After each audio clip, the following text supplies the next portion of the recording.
This is what's happened in Greece this week because Greece is broke. And so its politicians agreed to budget cuts, relatively minor budget cuts. Will we see this soon in America? Here's a graph of Greek and U.S. debt as a percentage of GDP. You can see that we're set to hit Greek levels in about 10 years. So, what can we learn from Greece? Fox Business correspondent Ashley Webster is in Greece. He joins us now from Athens.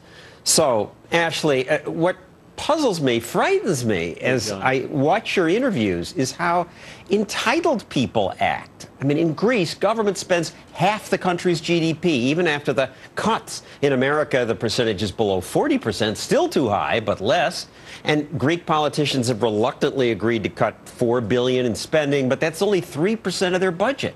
And people say, more, we're entitled to more. Yeah, they do, and they're also very upset that they believe they've lost their sovereign rights, that Germany has become their new dictator, and then you have the young people who haven't a job, who haven't much prospect of getting a job, and so they take advantage and they vent their anger in the form of we've seen recently in Athens by throwing petrol bombs, Molotov cocktails, and venting their anger in that fashion. But you're absolutely right. This was a country built on social programs that were simply unsustainable. And now they say they're going to lay off 15,000 public sector workers, more later. But they still have 700,000 government workers. They're only cutting 2%. People act like this is a horrible thing. I mean, businesses cut 5%, 10% all the time. Yeah, that's very true. I mean, the public sector here is so bloated. It was a job for life. The wages were tremendously high. The benefits were off the charts. Yes, they have to cut 15,000 of those, some 700,000 by the end of this year, but they have to cut 150,000 within the next 3 years. The problem is they keep making these promises, John, but they never actually follow through. And that's kind of how business is, or politics, if you like, is in Greece. They agree to do something, but they never follow through. In the meantime, that bloated public sector, as you said, has continued to remain bloated.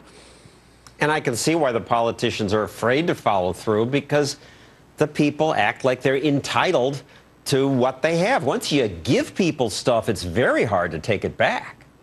Yeah, it really is. And I mean, some of these provisions that they've been enjoying have been absolutely outrageous. Retiring at 50 with almost full benefits, work days, hard work, not exactly encouraged. They could not hire, temporary workers. There's so many laws have been put in place pretty much since 1974 when this country changed from a military dictatorship. A socialist government came in and just built this huge civil service that as years went by, the benefits just went up and up and up. And these work rules, like you can't hire a temporary worker because temporary is cruel, I guess, and you're not allowed to work more than 5 days a week. When you talk to people about that, they don't get that that's sort of fat. It depends on who you're talking to. If you're someone who's, had a great job in the civil service, you think that's the way it should be. I think they're realizing now that, yes, they were living high on the hog. The people I've spoken to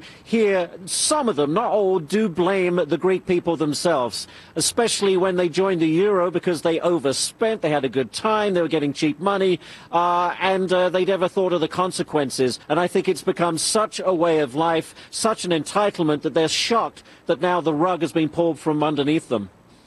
And they're upset about this 22% cut in the minimum wage. And I assume that in Greece, as in the United States, there's little sense that the mere existence of a minimum wage keeps some people from getting hired, and is a reason almost half the young people have no job.